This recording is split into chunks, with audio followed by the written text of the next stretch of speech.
The U.S. Treasury Department says that a record number of Americans living abroad are renouncing citizenship due to a stringent U.S. tax policy. Some 4,500 individuals did so in 2015, in comparison to over 3,400 people the previous year. The cause behind the massive increase in renunciations is believed to be the Foreign Accounts Tax Compliance Act, which came into force in 2010. The law imposes harsh penalties for non-compliance.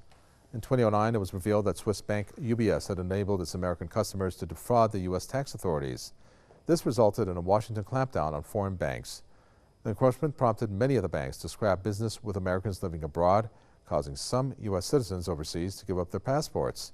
Since FATCA came into effect, U.S. authorities have collected billions from foreign banking institutions and Americans in taxes and penalties.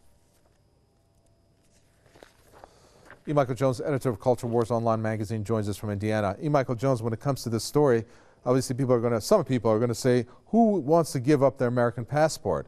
Aside from the money aspect, which seems to be one of the reasons, are there other reasons, such as the way that the U.S. exercises its foreign policy abroad?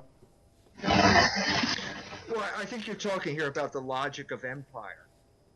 Once a country turns from being a republic based on the people's will to an empire, which is basically ruled by a small clique of oligarchs, the empire needs to exploit its own people. And so it starts off at the low end of the food chain and exploits labor, for example. But the demands of the empire take on a life of their own.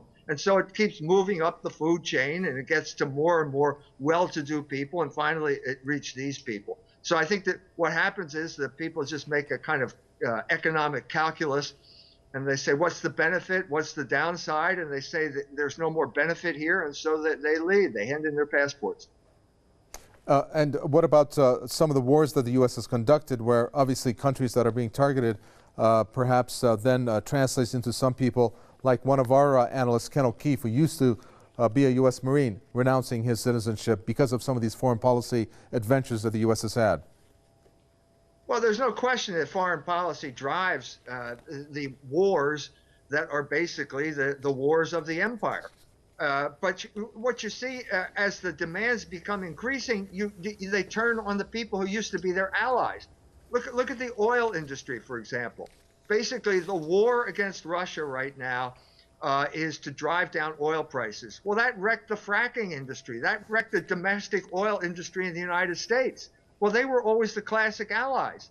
If you go back to, let's say, 53, the Mossadegh coup, the alliance with Saudi Arabia, the problem with the empire is that it has no boundaries, and it keeps turning on its own people in order to generate the income and the enthusiasm it needs to prosecute the war. The war takes on a life of its own, and people just check out.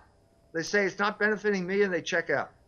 Thank you, E. Michael Jones, editor of Culture Wars Online magazine.